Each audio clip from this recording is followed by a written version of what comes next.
నరేంద్ర మోడీ. ఈ మూడు వల్ల మీరు ఒకసారి చూస్తే దేశం దోసుకుపోయే పరిస్థితి వస్తా ఉంది. ఈరోజు ఆర్థిక వ్యవస్థలో ముందున్నాం, టెక్నాలజీలో ముందున్నాం. ఈరోజు ప్రపంచం మొత్తం భారతదేశం యొక్క బ్రాండ్ మారుమోగుతా ఉందంటే దానికి కారకుడు నరేంద్ర మోడీ అని చెప్పి మీకు తెలియజేస్తున్నా. అందుకని 11 ఏళ్లుగా మీరు చూశారు, 11 సంవత్సరాల్లో మీరు చూస్తే సంక్షేమం, అభివృద్ధి, సంస్కరణ మీద నరేంద్ర మోడీ గారు దేశాన్ని శరవేగంతో ముందుకు తీసుకుపోయే పరిస్థితికి వచ్చారు. 2047 వికసిత్ భారత్. ఆ రోజుకి మీరు చూస్తే ఇండియా నెంబర్ 1 గా తయారవుతుంది. భారతీయులు ప్రపంచంలోనే శక్తివంతమైన జాతిగా తయారవుతారు. ఎన్నో సంవత్సరాలు లేదు, 24 సంవత్సరాలే తమ్ముళ్ళు, మీరందరూ గుర్తుపెట్టుకోవాలి. అయితే ఇవన్నీ ఒక ఎత్తు, ఢిల్లీకి వస్తే మాత్రం చాలా బాధ కలుగుతుంది నాకు. ఇప్పుడే ఢిల్లీకి వస్తామంటే చూశాను, ఎప్పుడో 95లో పాడుపడిపోయిన హైదరాబాద్ మారిగా ఢిల్లీ తయారైంది. ఎవరు కారణమని నేను అడుగుతున్నా మిమ్మల్ని అందరినీ. 10 ఏళ్ళు ఎవరు పరిపాలించారు ఈ ఢిల్లీని? అదే గాని డబల్ ఇంజన్ సర్కారు గాని వచ్చుంటే ఢిల్లీ కూడా వాషింగ్టన్ ని, న్యూయార్క్ ని తనదల్లే విధంగా తయారయ్యేది.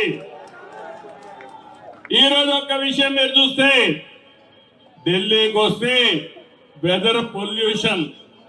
ఏం తమ్ముళ్ళు, ఈ గాలితో మనం ఎట్టున్నామో నాకైతే అర్థం కాలేదు. 417 ఢిల్లీ ఎయిర్ క్వాలిటీ ఇండెక్స్ అంటే చాలా మంది హైదరాబాద్కి వెళ్ళిపోదాం, బెంగళూరుకి వెళ్ళిపోదాం అనే పరిస్థితికి వస్తున్నారు. దానికి కారణం ఇక్కడ పరిపాలించిన పాలకులు అని చెప్పి కూడా నేను మీకు తెలియజేస్తున్నా. ఒక పక్కన వెదర్ పొల్యూషన్, రెండో పక్కన పొలిటికల్ పొల్యూషన్ కూడా తయారైపోయింది ఢిల్లీలో. అవునా కాదా తమ్ముళ్ళు అని మిమ్మల్ని అడుగుతున్నా. ఈ రెండు కలిపి ఢిల్లీ కలుషితమైపోయింది. నేను అందుకనే మిమ్మల్ని అందరినీ ఒకటే కోరుతున్నా, అభివృద్ధి రాజకీయాలు, మంచి జీవన ప్రమాణాలు మీ జీవితాల్లో రావాలంటే మళ్ళీ మనం అందరం కమలాన్ని గెలిపించుకోవాల్సిన అవసరం ఉంది. కమలం గాని గెలిస్తే ఢిల్లీ బాగుపడుతుందని చెప్పి కూడా నేను మీకు తెలియజేస్తున్నా. రాజధాని ఢిల్లీ, మనం గర్వపడే విధంగా రాజధాని ఉండాలి. ఎవరైనా సరే ఆలోచించేది మన ఇల్లు బాగుండాలి, మన దేశ రాజధాని బాగుండాలి, మన రాష్ట్ర రాజధాని బాగుండాలని కోరుకుంటాం. అలాంటి ఈ ప్లేస్ లో మళ్ళీ మనందరం ఊపిరి పీల్చుకోవాలంటే నరేంద్ర మోడీ గారు ఆక్సిజన్ మనకిస్తే తప్ప ఈ ఢిల్లీకి మోక్షం లేదని మరొక్కసారి ఢిల్లీ వాసులందరికీ విజ్ఞప్తి చేస్తున్నాను. అందుకే వికసిత్ భారత్ లో భాగంగా ఈ రోజు మీరందరూ గుర్తుపెట్టుకోవాల్సింది, ఢిల్లీ అభివృద్ధి కావాలంటే మళ్ళీ బీజేపీ ఇక్కడ అధికారంలోకి రావాలి. నేను ఒకే ఒక విషయం మిమ్మల్ని అడుగుతున్నాను. భారతదేశానికి ప్రపంచం మొత్తం గుర్తింపు వచ్చింది, అందరూ కూడా ఆమోదించే పరిస్థితికి వచ్చారు. అలాంటి దేశానికి రాజధాని ఢిల్లీ సమస్యల వలయంలో చిక్కకపోయే పరిస్థితి, అభివృద్ధి కావడ దూరంలో ఉంది. నేను అడుగుతున్నా, 10 సంవత్సరాల్లో ఏం చేశారని అడిగితే మేము స్కూళ్లు పెట్టామన్నారు. బాగానే ఉంది, స్కూల్లో చదువుకున్న పిల్లలకు ఉద్యోగాలు వస్తున్నాయా తమ్ముళ్ళు అని మిమ్మల్ని అడుగుతున్నా. ఈ రోజు ఇక్కడ ఉద్యోగాలు రావు, నోయిడాలో ఉద్యోగాలు వస్తాయి, గుర్గాంలో ఉద్యోగాలు వస్తాయి, హైదరాబాద్కో బెంగళూరుకు వెళ్ళిపోవాల్సిన పరిస్థితి వస్తుంది. దీనికి కారణం ఇక్కడ పాలకులు అవునా కాదా మీరే ఆలోచించాల్సిందిగా మిమ్మల్ని కోరుతున్నా. రెండో విషయం మీరు చూస్తే మొహల్లా క్లినిక్లు పెట్టామన్నారు, కానీ ఈరోజు మనం ఆలోచిస్తే పెద్ద పెద్ద హాస్పిటల్ రాకుండా ఏదో మందులు ఇస్తున్నామని కాలయాపన చేసే పరిస్థితికి వచ్చారు. దేశమంతా స్వచ్ఛ భారత్ వైపు దూసుకెళ్తా ఉంది. ఢిల్లీ మాత్రం మురికి కుంపగా తయారయ్యే పరిస్థితి వచ్చింది. ఇప్పుడే మా ఎంపీలు కొంతమంది మన ఢిల్లీలో స్లమ్ ఏరియాకి వెళ్ళారు. స్లమ్ ఏరియాలకు వెళ్తే తాగునీటి పైపులు గాని మురుగు కాలువలు ప్రవహించే ప్రాంతాలు రెండు కలిసిపోయే పరిస్థితికి వచ్చాయి. తాగేదానికి స్వచ్ఛమైన నీరు లేని పరిస్థితి ఢిల్లీలో వచ్చింది. దీనికి కారకులు ఎవరని నేను అడుగుతున్నాను. ఇవన్నీ కూడా చాలా సమస్యలు వచ్చే పరిస్థితికి వచ్చాయి. అందుకనే ఇంకో పక్కన మీరు చూస్తే ఒకప్పుడు బీహార్ నుంచి చాలా మంది ఉపాధికి ఇక్కడికి వచ్చేవాళ్ళు. ఇప్పుడు బీహార్ నుంచి ఇక్కడికి రావడంలా నేరుగా సౌత్ ఇండియాకు వస్తున్నారు. దాని ఉద్దేశం అభివృద్ధి ఎక్కడుంటే అక్కడికి మైగ్రేషన్ ఉంటుంది. అలాంటిది అభివృద్ధి పూర్తిగా ఆగిపోయే పరిస్థితి తీసుకొచ్చే పరిస్థితికి వచ్చారు. నేను ఇప్పుడే వస్తూ చూశాను, ఎలక్షన్ మేనిఫెస్టో చూశాను.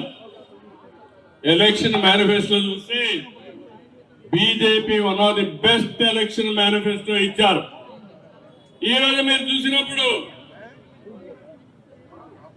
దగ్గర ప్రతి ఒక్క మహిళకి 2,500 రూపాయలు నెలకిస్తామని బీజేపీ చెప్తే ఆపైతే 2,100 రూపాయలు. 2 గ్యాస్ సిలిండర్లు ఫ్రీగా ఇచ్చి హోలీకి దీపావళికి 500 రూపాయలు ప్రతి సిలిండర్ కు ఉచితంగా ఇస్తామని బీజేపీ చాలా స్పష్టంగా హామీ ఇచ్చారు. ఆయుష్మాన్ భారత్ లో 5 లక్షల రూపాయలు ఆరోగ్యం కోసం ఉచితంగా డబ్బులు ఇస్తున్నారు. ఇది కాకుండా పేదవాళ్ళకి మరో 5 లక్షలు ఇవ్వడానికి ముందుకు పోయారు. అదే ఆపం చూస్తే సంజీవని యోజన కింద ఫ్రీ మెడిసిన్స్ ఇస్తున్నారు తప్ప దానికంటే ఇంకోటి లేదు. ఇంకో పక్కన చూస్తే పెన్షన్లన్నీ కూడా సీనియర్ సిటిజన్లకి 2,500 రూపాయల వరకు ఇస్తున్నారు. అదే మరి వితంతువులకి, అదే మరిగా దివ్యాంగులకి 2,500 నుంచి 3,000 రూపాయలు ఇస్తున్నారు. వీళ్ళని చూస్తే ఎవరైతే రిలీజియస్ ప్రీస్ట్ ఉన్నారో వాళ్ళకు మాత్రం ఇచ్చే పరిస్థితికి వచ్చారు. ఎవరైతే గర్భిణీ స్త్రీలకి దగ్గర 6 న్యూట్రిషన్ ప్రోడక్ట్స్ కింద 21,000 ఇస్తున్నారు. కేజీ నుంచి పీజీ వరకు ఉచిత విద్య ఇస్తే మాత్రం విదేశీ విద్య ఇస్తా అన్నారు. ఈరోజు ఇచ్చే మంచినీళ్ళు గాని కరెంటు గాని బీజేపీ కూడా ఉచితంగా ఇస్తామని చెప్పి చాలా స్పష్టంగా హామీ ఇచ్చారు. ఇవి కాకుండా గరీబ్ కళ్యాణ్ అన్న యోజన కింద 5 కేజీల రైస్ కూడా బీజేపీ ఉచితంగా ఇచ్చే పరిస్థితి వచ్చింది. నేను ఇక్కడ ఒకే విషయం చెప్తున్నాను. ఈరోజు ఢిల్లీ చూస్తే ప్రతి ఒక్కరూ విమర్శించే పరిస్థితికి వచ్చారు. తాగునీరు అందించడంలో ఆ పార్టీ పూర్తిగా విఫలమైంది. ప్రధానమంత్రి గారు అమృత్ కింద ఇంటింటికి స్వచ్ఛమైన నీళ్లు కొళాయి ద్వారా ఇవ్వాలని సంకల్పించారు. 45% అందులో సబ్సిడీ కూడా ఇస్తున్నాడు.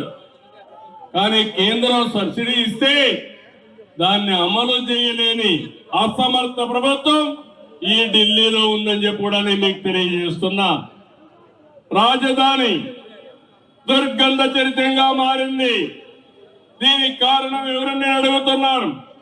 అదే గాని బీజేపీ ఉంటే నరేంద్ర మోడీ గారి నాయకత్వంలో స్వచ్ఛ భారత్